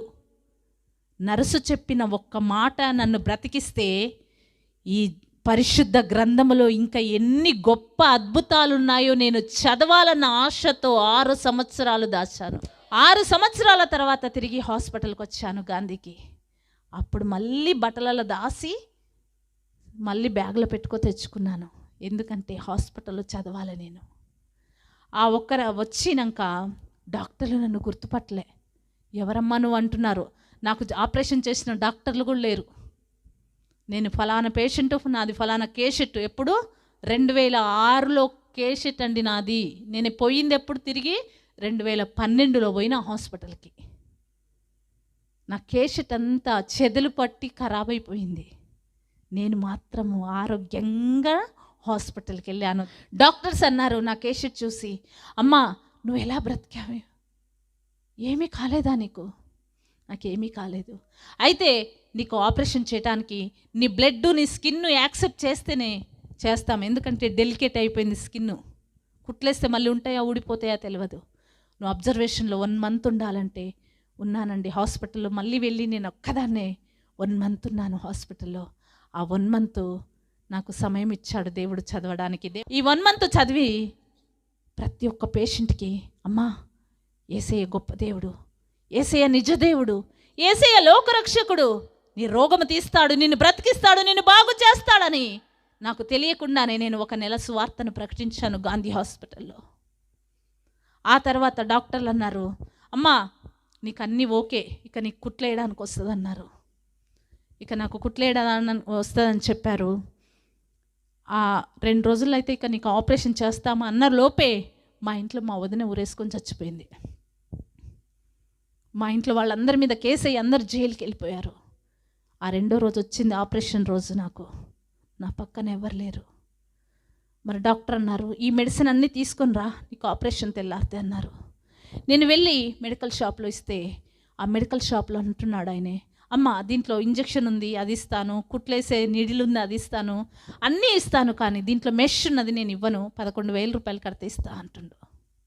నా దగ్గర డబ్బులు లేవు. గవర్నమెంట్ హాస్పిటల్, గవర్నమెంట్ ట్రీట్మెంట్ అన్నీ ఫ్రీయే ఉంటాయి, తిండి, ట్రీట్మెంటు, బెడ్ అన్నీ. నా దగ్గర డబ్బులు లేవు. నాకు ఎవరిస్తారు? 11,000. వచ్చి ఆ స్లిప్ పెట్టి బైబిల్ మీద ఏడుస్తున్నా, యేసయ్యా నాకు నువ్వు తప్ప వేరొక దిక్కు లేదు, నన్ను బ్రతికించింది నువ్వు, నాకు ఏది కావాలన్నా. పిల్లలు తల్లిదండ్రులను అడుగుతారు, నేను దేవుణ్ణి అడగటం మొదలుపెట్టాను. నాకు తెలియదు ప్రార్థన ఎట్లా చేయాలో. ఏడ్చాను. వెంటనే ఒక వ్యక్తి వచ్చి నా దగ్గరికి, ఎందుకు ఏడుస్తున్నావు అంటే చెప్తే ఆయన వెళ్ళి 11,000 రూపాయల మెష్ నాకు కొనిచ్చాడండి. దేవునికే మహిమ కలుగునిగాక. ఆ మెష్ తెచ్చుకొని మెడిసిన్ తెచ్చుకొని ఇక తెల్లారితే ఆపరేషన్ అని హ్యాపీగా ఫీల్ అవుతుంటే ఒక ఆమె వచ్చి, ఆ మెష్ని కడుపులో పెడతారా అమ్మా, అది నాకు పెడితే ఇన్ఫెక్షన్ అయిందమ్మా, నాకు 2 సార్లు ఆపరేషన్ అయిందన్నది. భయమేసింది. కావాలి అని అంటే యేసయ్య ఇచ్చాడు. మళ్ళీ ఏమని ప్రార్థన చేశాను, యేసయ్య నా కడుపులో ఆ మెష్ పెట్టకుండా నాకు కుట్లేయాలి అని అట్లా ప్రేయర్ చేసుకున్నాను. ఇక తెల్లారింది. పొద్దున్నే 4 గంటలకు రెడీ చేశారు ఆపరేషన్కి. ఎవ్వరూ లేరండి, నాతో ఎవ్వరూ లేరు. నాతో ఉన్నదంతా నా యేసయ్య. పట్టుకున్నాను, యేసయ్య నిజంగా చెప్తున్నా, నాకు చదువు రాదు, చిన్నప్పుడు చదువుకున్న ఆలవ్ అవే ఇప్పుడు ఈ పరిశుద్ధ గ్రంథాన్ని చదివేలాగా చేశాయి. పట్టుకున్నప్పుడే దీన్ని యేసయ్య అని పట్టుకున్నాను. వాక్యమై ఉన్న యేసయ్య అండి. ఇక నాకు ఆపరేషన్ అమ్మ లేదు, నాతో ఎవరు లేరు. తెల్లారితే ఆపరేషను రెడీ చేశారు. నా మందుల బ్యాగ్ పట్టుకొని ఆ యూనిఫామ్ వేసుకొని ఆపరేషన్ థియేటర్ ముందు కూర్చున్నాను. పొద్దున్నే 7 గంటలకి నాతో పాటు 10 మంది పేషెంట్లు ఉన్నారు ఆ రోజు ఆపరేషన్కి. అందరికీ వాళ్ళకి అమ్మ నాన్న బంధువులు వచ్చి ధైర్యపరుస్తున్నారు. నా పక్కన ఎవరూ లేరు. తల ఉంచుకున్నాను, మందులు పక్కన పెట్టుకొని ఏడుస్తున్నానండి. పైకి లేస్తే అడుగుతున్నారు, నీకు అమ్మ నాన్న లేరా, ఎవరు లేరా అని. తల వంచుకొని ఏడుస్తున్నాను. ఏమనో తెలుసా, యేసయ్యా ఒక్కసారి అమ్మని చూడాలి, యేసయ్యా ఒక్కసారి అమ్మని చూపియవా, నాకు అమ్మని చూడాలని చాలా ఆశ వేసింది. అందరికీ అమ్మ నాన్న వచ్చి పక్కన ఉన్నారు, నా పక్కన ఎవరు లేరు. ఒక్కసారి చూడాలనే ఆశ ఉంది యేసయ్య. అమ్మ కావాలి యేసయ్య, అమ్మ కావాలని ఏడుస్తున్నానండి. చిన్నపిల్లలు ఎట్లయితే ఏడుస్తారో మారాం చేసి నా యేసయ్య దగ్గర నేను అట్లా ఏడ్చాను, అమ్మ కావాలని. అక్కడ గ్రిల్స్ ఉంటాయి, లోపలికి ఎవరిని రానియరు. ఆ గ్రిల్స్ బయట మా అమ్మ నిలబడి ఉంది. మా అమ్మ ఎట్లా వచ్చింది? మా అమ్మ ఎక్కడుంది? జైల్లో ఉన్నారు నల్గొండలో. కానీ గ్రిల్స్ బయట మా అమ్మ ఉంది. నేను అనుకున్నా అమ్మ అమ్మ అమ్మ అమ్మ అన్న కాబట్టి నా కంటికి మా అమ్మ కనిపిస్తుందేమో అనుకున్నాను. కానీ పక్కన వాళ్ళు అంటున్నారు అమ్మ ఆమె నిన్ను పిలుస్తుంది అంటే, అప్పుడు కళ్ళ నీళ్ళు తుడుచుకుంటే మా అమ్మ కనిపిస్తుంది క్లియర్గా అంటూ వెళ్ళాను. గ్రిల్స్ అడ్డున్నాయి, అవతల మా అమ్మ ఉంది, యువతల నేనున్నాను. ఇట్లా పట్టుకున్నానండి మా అమ్మ చెయ్యి. మా అమ్మ ఏమన్నదో తెలుసా నాతో? అమ్మా భయపడకు, నేను నీకు తోడుగా ఉన్నాను. ఇమ్మానుయేలు అంటే దేవుడు మనకు తోడై ఉన్నాడు, భయపడకుడు అని 365 సార్లు మనకు వాగ్దానం ఇచ్చాడండి దేవుడు. ప్రతిరోజు భయపడకు భయపడకు భయపడకు, ఒకని తల్లి వానిని ఆదరించినట్లు నేను నిన్ను ఆదరించేదను. యెషయా 66:13 వ్రాయబడి ఉన్నట్టు తల్లిలాగా వచ్చి నన్ను ఆదరించిన నా యేసేకే మహిమ కలుగును గాక. హల్లెలూయా. ఇక వెంటనే ఆపరేషన్ థియేటర్లో ఫస్ట్ నాదే నెంబరు వెళ్ళిపోయాను. ఇక ఆపరేషన్ చేస్తున్నారు. నాకు ఆపరేషన్ చేసేది సీనియర్ డాక్టర్ భానుమతి మేడం, 55-56 సంవత్సరాలు ఉంటాయి. ఆమె అంటుంది అమేష్ తీసుకురా, ఈమె కడుపులో పెట్టాలి.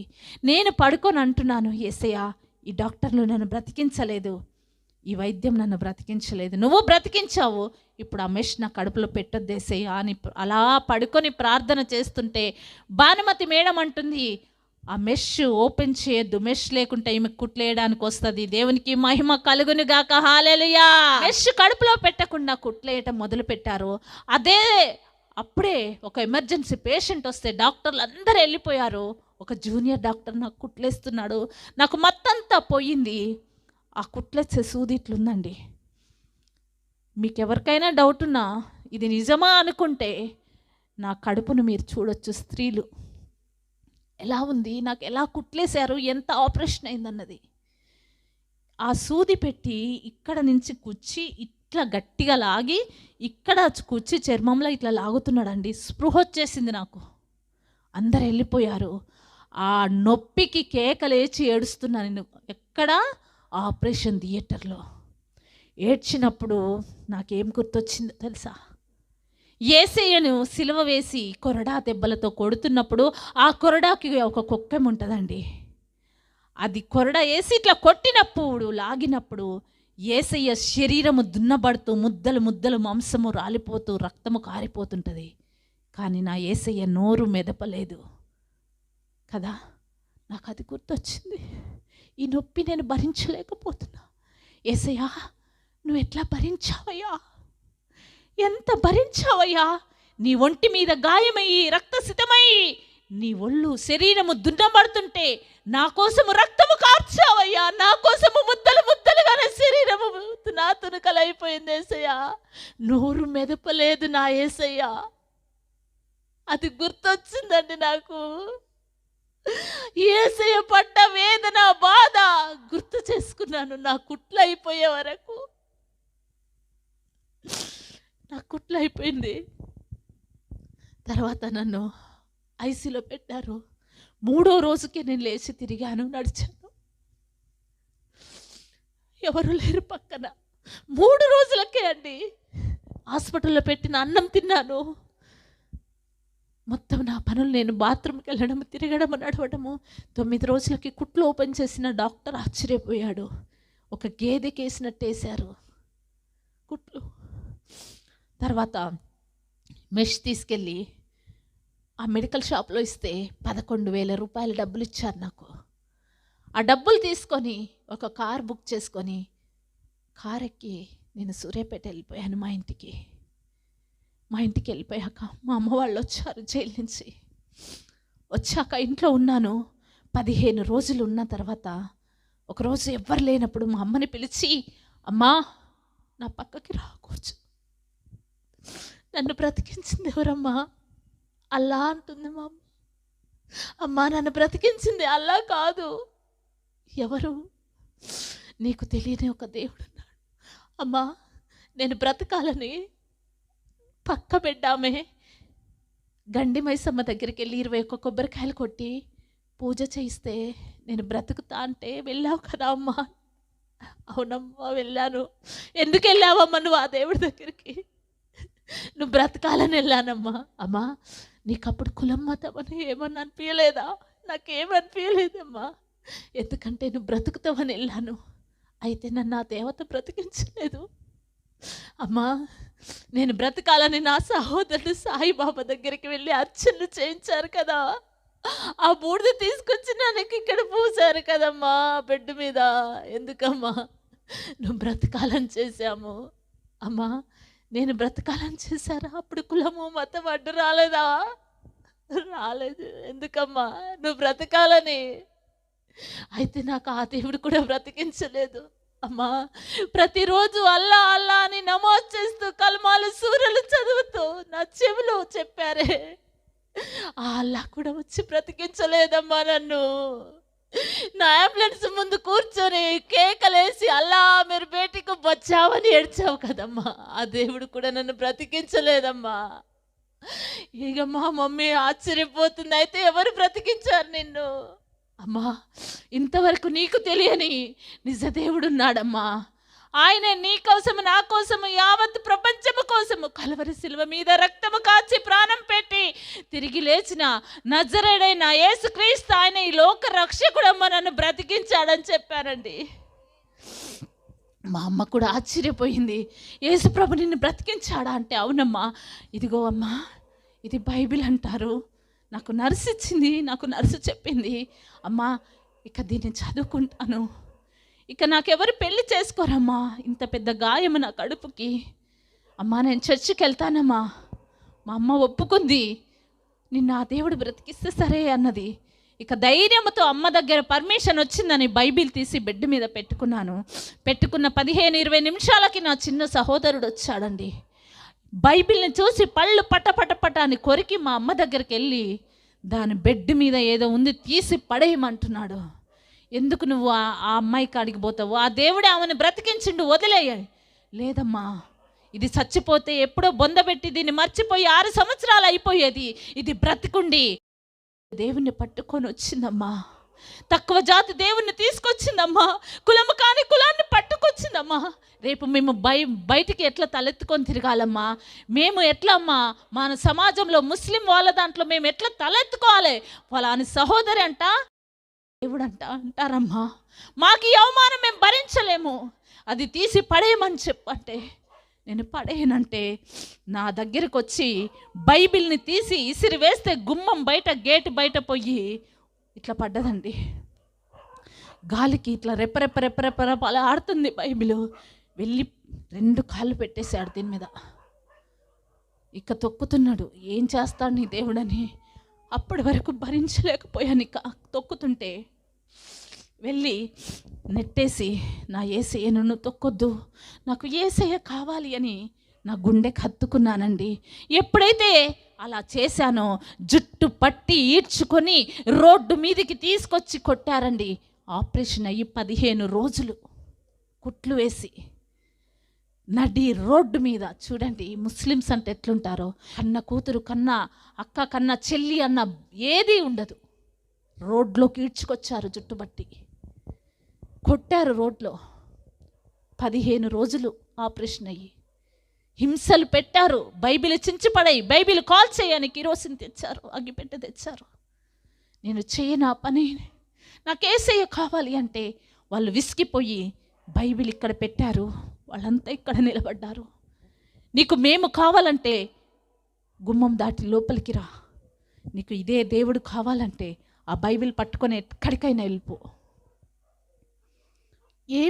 ఏమి కోరుకోను నేను, చెప్పండి ఎక్కడికి వెళ్ళాలి? చిన్నప్పటి నుంచి 3.5 నెలలు బెడ్ మీద పడి 6 సంవత్సరాలు నరకము, వేదన, బాధ, శ్రమ అన్నీ చూసిన నేను. తల్లిదండ్రుల ప్రేమ లేదు, తోబుట్టుల ప్రేమ లేదు, బంధుమిత్రుల ప్రేమ లేదు, స్నేహితుల ప్రేమ లేదు, ఎవ్వరు ప్రేమ లేదు. నన్ను బ్రతికించిన ప్రేమనే కాదంటే నేనేం చేయాలో చెప్పండి?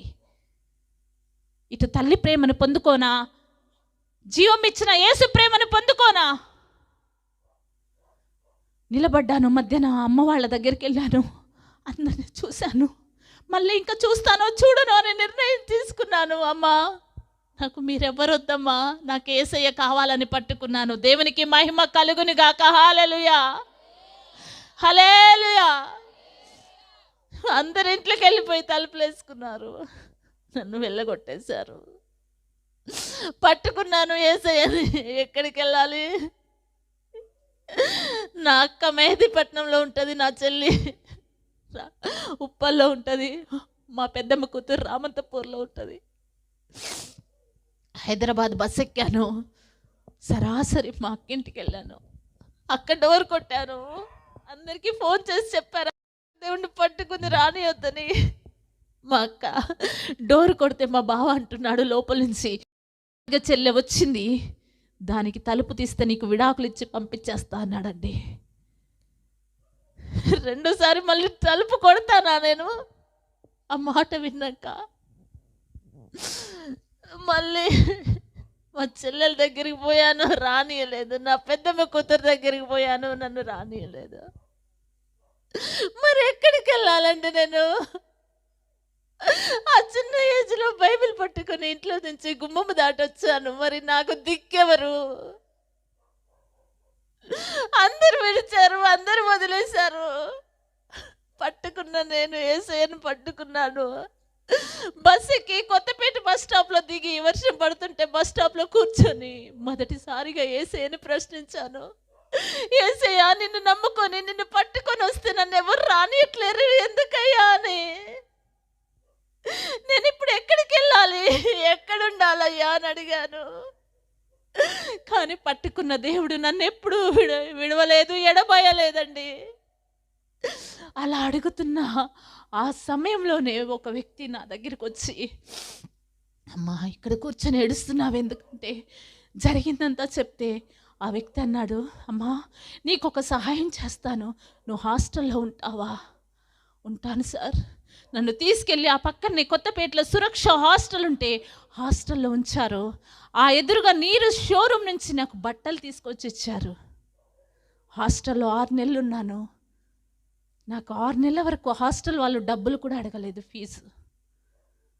వెంటనే నేను ఆలోచించాను, దేవుడి కోసం నేను వచ్చాను. ఏ దేవుడి కోసం అయితే ఎదిరించి బయటికి వచ్చాను, ఆ దేవుడి కోసం నిలబడి బ్రతకాలి నేను. హాస్టల్లో 6 నెలల తర్వాత బయటికి వచ్చి బస్ ఎక్కి మరి బిఎన్ రెడ్లో దిగి నడుచుకుంటూ పోతుంటే ఒక అక్క బట్టలు కుడుతుంటే అక్క దగ్గరికి వెళ్ళి, ఎవరో ముక్కు మొహం తెలియదు, అక్క నేను బట్టలు కుడతాను ఇస్తావా? కుట్టడం రాదు. అక్కడ నేర్చుకొని కట్ చేసిన పీసులు ఇచ్చింది అక్క. ఒక్క డ్రెస్ కుడితే 5 రూపాయలండి. ఎన్ని డ్రెస్సులు కుడితే నా తిండికి నా ఖర్చులకు వెళ్తాయో ఆలోచించండి. ఆపరేషన్ అయ్యి 6 నెలలు. కాళ్ళతో మిషన్ కొట్టడం మొదలు పెట్టాను. అలా కుట్టి కుట్టి కుట్టి వచ్చిన డబ్బులతో ఒక రూమ్ అద్దెకి తీసుకున్నాను. ఇంట్లో సామాన్లు కొనుక్కున్నాను, ఒక్కొక్కటి. ఆ పక్కనే మహానయం దేవుని స్వార్థ సంఘము, పెంతుకోస్తు సంఘం ఉంటుంది. ఆ సంఘానికి వెళ్ళాను. మా ఆత్మీయ తండ్రి గారి పేరు పాస్టర్ జాన్ బాబు గారు. 2013 జూలై 28వ తారీఖు నేను బ్యాప్టిజం తీసుకున్నాను. ఇక నా వాళ్ళనందరినీ వదిలేశాను. నా యేసయ్య కోసం నిలబడి, ఇక నేను పెళ్లి చేసుకోను, నన్ను ఎవరు చేసుకోరు, ఇక దేవుడి కోసమే నిలబడి బ్రతుకుతానని నిర్ణయం తీసుకొని ప్రతి ఒక్క పరిచర్యలకు, ప్రతి ఒక్క కూటానికి వెళ్ళేదాన్ని. అదే సంఘములో విజయక్క అనే డాక్టర్ ఉంటుంది. ఆ డాక్టర్ దగ్గర వంట చేయటానికి వెళ్ళేదాన్నండి. సతీష్ అన్న వాళ్ళ తమ్ముడు, వాళ్ళిద్దరికీ పొద్దున్నే 4 గంటలకు వెళ్ళి వంట చేస్తే నాకు జీతం 10,000 ఇచ్చేవాళ్ళు. ఆ డబ్బులతో నేను పోషింపబడ్డాను, అన్నీ కొనుక్కున్నాను. ఇక దేవుని సేవలో నేను వెళ్ళిపోతున్నాను. విజయక్క నన్ను అడిగింది, నువ్వు ముస్లిము, నువ్వు ఎట్లా దేవుడిని తెలుసుకున్నావంటే, నేను ఇలా తెలుసుకున్నానక్క అని చెప్పాను. ఆ ఒక్కరికే చెప్తే ఆ ఒక్క ఆమె 10 మందికి, 10 మంది 100 మందికి, 100 మంది 1000 మందికి, 1000 మంది 1,00,000 మందికి. అలా నా సువార్త పాకి అంతా వెళ్ళిపోయిందండి.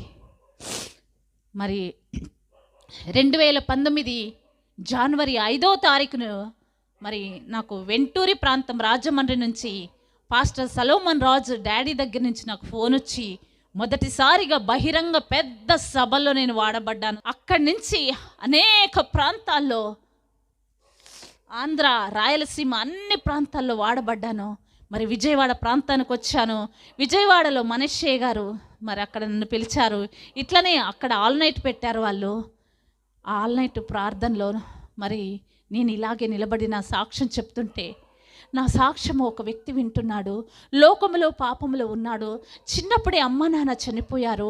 అనేకమైన దురలవాట్లకు అలవాటు పడిపోయారు. ఆయన జీవితంలో ఇది లేదు అన్నది లేదండి. లోకములో ఉన్న ప్రతి ఒక్క పాపము ఆయన లైఫ్లో ఉన్నది, ఆయనలో ఏలుతున్నది. ఇంకా దానికి తోడు ఇక్కడ మీటింగ్ జరుగుతుంటే సంఘ బయట నిలబడి పబ్జి ఆడుతున్నాడండి. ఆ ఆడుతున్న వ్యక్తి మరి నేను చెప్తున్న ఈ సాక్ష్యాన్ని విని వెంటనే ఆయనకు తెలియకుండా ఆయన కళ్ళల్లో నుంచి కన్నీరు కారిపోతుందంట. ఏంటి, ఒక ముస్లిం అమ్మాయి దేవుని కోసము అమ్మా నాన్నల్ని, తోబుట్టుల్ని, బంధువుల్ని వదిలేసి మరి దేవుని కోసం నిలబడ్డదే. నేను ఒక అబ్బాయిని, నేనెందుకు నిలబడద్దు? వెంటనే ఆయనలో ఈ సాక్ష్యము కార్యము జరిగించింది. ఆ పబ్జి ఆడడం వదిలేసి పక్కకు వెళ్ళి ఏడుస్తున్నాడంట బాగా ఏడుస్తూ యేసయ్యా, ఇలాంటి అమ్మాయి నా జీవితంలో ఉంటే నేను ఎంత బాగా చూసుకునేవాడిని అని మనసులో అనుకున్నాడంట. కానీ ఆ వ్యక్తి నన్ను ఎవరైతే పాస్టర్ గారు పిలిచారో ఆయన దగ్గరే పెరుగుతున్న వ్యక్తి అండి ఆయనే. నాకు తెలియదు, నేను ఆ పాస్టర్ గారు వాళ్ళ కొడుకు అనుకున్నాను ఆయనని. అదే పాస్టర్ గారు ఆ వ్యక్తినిచ్చి నాకు గుంటూరు, రాజమండ్రి సువార్త జైలుకు పంపించాలండి. జైలు సువార్తకి వారం రోజులు ఆ వ్యక్తి నాకు డ్రైవింగ్ చేశాడు. వారం రోజులు సువార్త ప్రకటించాను. మరి ఆ వారం రోజుల్లో దేవుడు అద్భుతాలు చేశాడు. రాజమండ్రి, గుంటూరు జైళ్ళల్లో అనేకులు దేవుణ్ణి నమ్ముకున్నారండి. ఒకే జైల్లో 38 మంది ముస్లింలు ఉన్నారు. ఒకే కుటుంబము 38 మంది. మరి దేవుడు నన్ను అక్కడికి పంపిస్తే నా సాక్ష్యం విని వారు కన్నీరు కార్చారండి. నీకు చేసిన అద్భుతం గనుక మాకు చేసి విడిపిస్తే మేము యేసయ్యను నమ్ముకుంటామని చెప్పారు. నా ఫోన్ నెంబర్ తీసుకున్నారు. నేను వాళ్ళకి దేవుని గురించి చెప్పి ప్రార్థన చేశాను. నమ్మితే దేవుని మహిమను మీరు చూస్తారని చెప్పాను. వారం రోజులకి వారు విడుదలయ్యి నాకు ఫోన్ చేశారు. అమ్మా, మేము కూడా దేవుని నమ్ముకుంటామమ్మా, దేవుడు మమ్మల్ని విడిపించాడు. ఈ కేసుక విడుదల రాదనుకున్నారు అందరూ, కానీ దేవుడు మమ్మల్ని విడిపించాడు.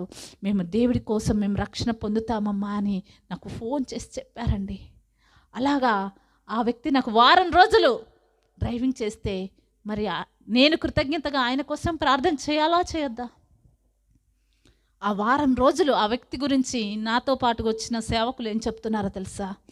అమ్మా, నువ్వు ఆయనతో మాట్లాడకు, మంచోడు కాదు, ఆయన పెద్ద వేస్ట్, లోకములో ఉన్నాడు, దేవుడంటే తెలియదు అని నాకు చెప్తున్నారండి. ఎవరు? సేవకులు. అలా చెప్తున్నప్పుడు నాకేమనిపిస్తుందండి, మనము దేవునిలో ఉన్నాము, దేవుణ్ణి తెలుసుకున్నాము. అలాంటి పాపంలో, లోకంలో ఉన్న వ్యక్తులకి దేవుణ్ణి పరిచయము చేయాలా లేదా? దేవుని గురించి సువార్త చెప్పాలా లేదా? ఆ వ్యక్తి కోసం ప్రార్థన చేయాలా లేదా? వాళ్ళకున్న భారం నాకు అనవసరము, నాకున్న భారము నాకు అవసరము. వాళ్ళు ఏమి చెప్పినా కూడా నేనేం చేశానో తెలుసా? బ్రదర్, నాకు మీరు వారం రోజులు డ్రైవింగ్ చేశారు, ఒకసారి మీ ఫోన్ నెంబర్ నాకు ఇస్తే నేను మీకు ప్రేయర్ చేస్తా. ఎందుకంటే అక్కడ మాట్లాడనియరు వాళ్ళు, అక్కడ ప్రార్థన చేయనియట్లే. నాకు ఫోన్ నెంబర్ తీసుకున్నాను. ఇంటికి వచ్చాక ఒక 2 days తర్వాత ఫోన్ చేశాను ప్రార్థన చేయడానికి. ఎవరు నువ్వు, ఏంది, నాకెందుకు ఫోన్ చేసినావు అని ర్యాష్గా మాట్లాడాడు. బ్రదర్, కూల్, నాకు మీరు డ్రైవింగ్ చేశారు, మీకు ప్రార్థన చేయటానికి నేను ఫోన్ చేశాను. ఓ సారీ సిస్టర్, మీరా అని చెప్పి ప్రార్థన చేయించుకున్నాడు. మళ్ళీ నేను డైలీ ప్రార్థన చేస్తున్నాను. ఒక వారం 10 రోజుల తర్వాత అటు నుంచి ఇటు ఫోన్ వచ్చిందండి నాకు. ఏమన్నాడో తెలుసా ఆ వ్యక్తి? సిస్టర్, నన్ను పెళ్లి చేసుకుంటారా? నేను నిన్ను పెళ్లి చేసుకోవడం ఏంటి? నీకేమైనా మతిపోయిందా?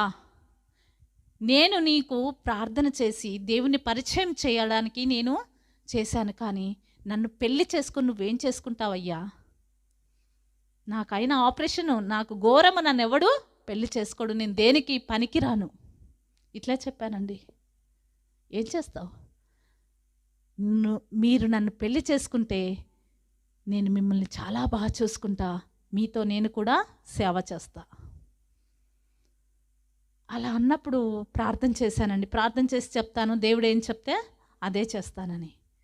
నేను అక్కడికి వెళ్ళే ముందు దేవుడు నాకు ఒక మాట వాగ్దానం ఇచ్చాడు. నేను నీకు సంపూర్ణమైన బహుమానం ఇస్తున్నానని, రూతు గ్రంథంలో నుంచి. అప్పుడు ప్రార్థన చేసిన తర్వాత నేను చెప్పాను, బ్రదర్, ఓకే, మీరు పెళ్లి చేసుకోవాలనుకున్నారు కదా, ఈ పాపము, ఈ లోకము, మీరు సంపాదించిన ధనము, డబ్బు, కారు, ఏదైతే ఉన్నదో లగ్జరీ లైఫ్, మీరు వాడుతున్న ఫోను, ట్యాబు, అవన్నీ వదిలేసి కట్టు బట్టలతో వస్తారా అని అడిగానండి. షాక్ అయిపోయి ఉంటాడు.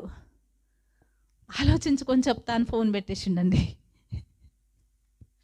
అంటే ఆయన మంచి మంచి కార్లల్లో తిరగడము, మంచి మంచి బైకులలో తిరగడము, రోజుకు ఒక మంచి మంచి డ్రెస్సులు, షూ అట్లా మెయింటైన్ చేస్తున్న వ్యక్తి వదిలేసి రమ్మంటే వస్తాడా? అడిగాను, అట్లా వస్తారా? తర్వాత మళ్ళీ ఫోన్ చేసి నేను వచ్చేస్తాను ఇవన్నీ వదిలేసి అన్నాడండి. అయితే మీరు వాడుతున్న ఫోన్ కూడా వదిలేసి రావాలి.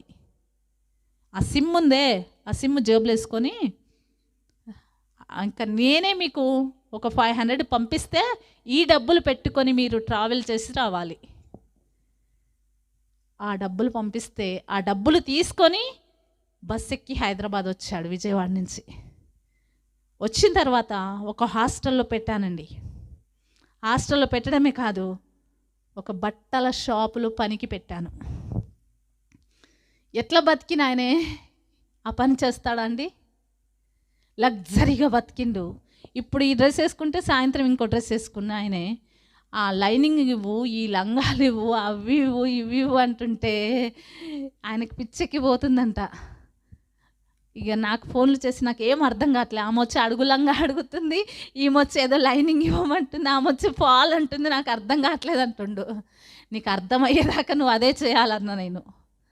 కానీ చేసిండండి. నేను చేయొద్దు అనుకున్నాడంట, కానీ దేవుడి కోసం నిలబడి ఆ జాబ్ చేసిండు.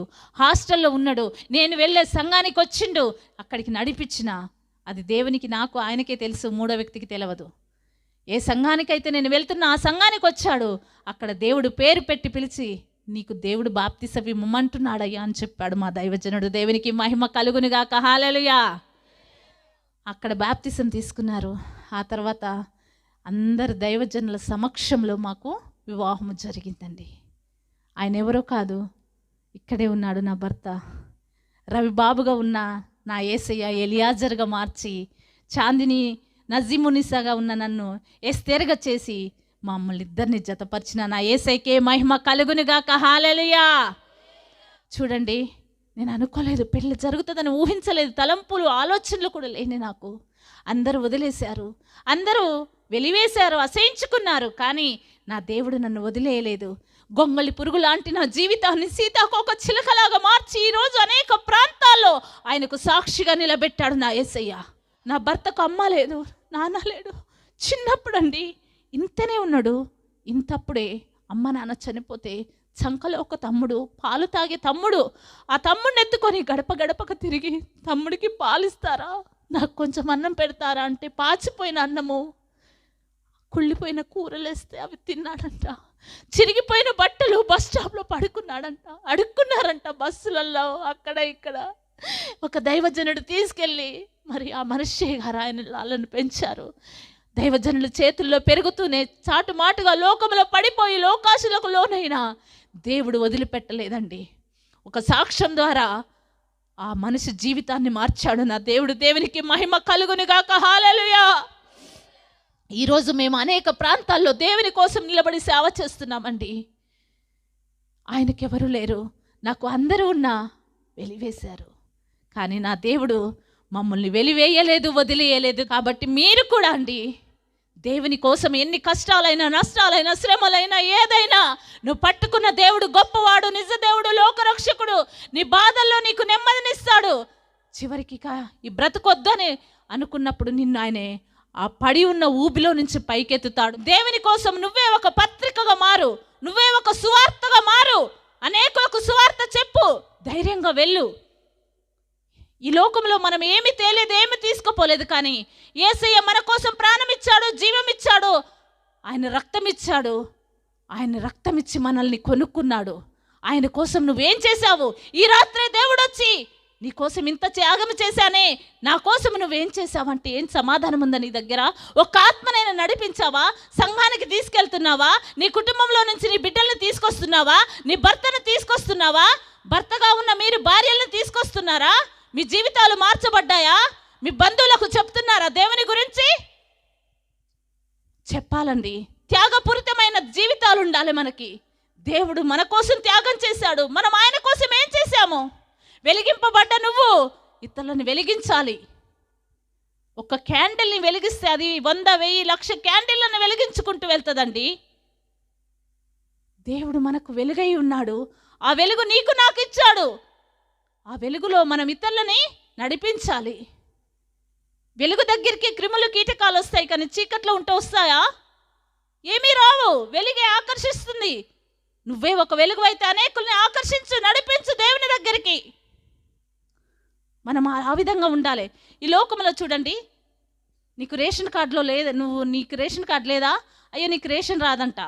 నీకు ఆధార్ కార్డు లేదా, ఇక నువ్వు జనాభా లెక్కల్లో లేవంటే ఎంత కంగారంటే, ఎంత భయమో. అయ్యో నీకు ఓటర్ ఐడి లేదా, నీకు ఓటు హక్కు లేదా, నీకు ఇక నువ్వు జనాభా లెక్కల్లో లేవంటే, రేపు ఓటర్ ఐడి, ఆధారు, రేషన్ కార్డులు ఇస్తారంటే 6 గంటలకే అంట క్యూ, అంటే 4 గంటలకే పోయి నిలబడతావు.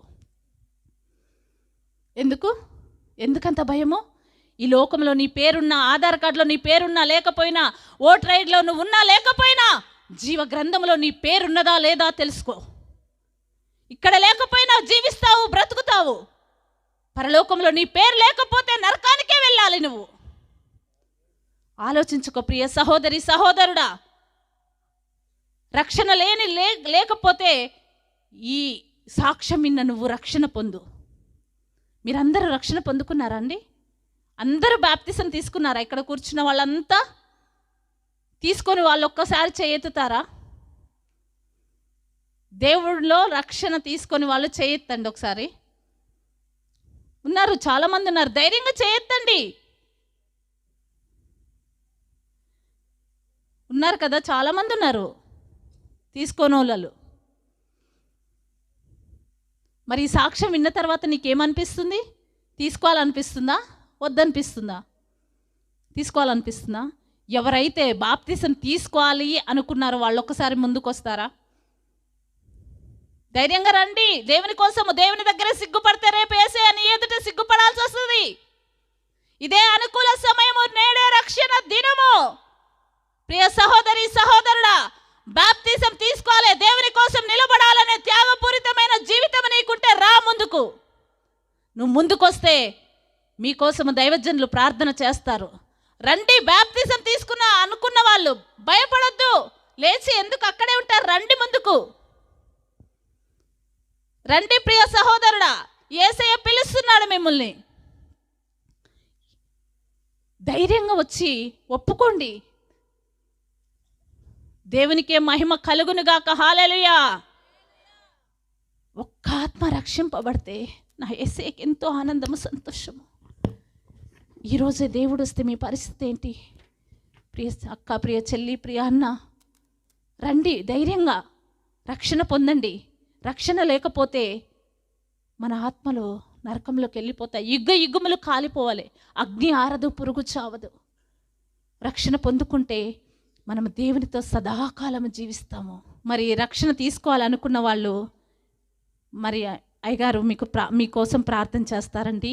ఖచ్చితంగా మీరు బాప్తిసం తీసుకోండి. దయతో మీకు చేతులు ఎత్తి జోడించి చెప్తున్నానండి. మేము దేనికోసమో, డబ్బు కోసమో, ఆస్తి కోసమో కాదండి ఈ సేవ చేస్తున్నది. నేను చేస్తున్న సేవ ఏంటో తెలుసా? నేను ఒక్కరున్నా సరే కూర్చోబెట్టి చెప్తాను నాకు దేవుడు చేసిన అద్భుతము. ఆ ఒక్కరు రక్షణ పొందుకున్నా నాకెంతో సంతోషం. అంటే నాకంటే ఎక్కువ యేసయ్య సంతోషపడతాడండి. కాబట్టి మీరు తప్పకుండా రక్షణ పొందండి. మరి పాస్టర్ గారు మీకు బాప్తిసం ఇస్తారు. మాకు కూడా చాలా హ్యాపీగా ఉందండి. దేవుడు ఇంతగానంగా మిమ్మల్ని ప్రేమిస్తున్నాడండి. ఈ సమయం మళ్ళీ రాదు. ఈ సమయం పోతే రాదండి. నువ్వు ఏదైనా కొనుక్కోవచ్చు, కానీ రక్షణ మాత్రం నిర్లక్ష్యం చేయొద్దు. ఇదే అనుకూల సమయము, నేడే రక్షణ దినము. దేవునికి మహిమ కలుగునుగాక. మరి దేవుడు ఈ సాక్ష్యాన్ని దీవించి ఆశీర్వదించునుగాక. ఆమేన్. దేవునికే మహిమ కలుగునుగాక.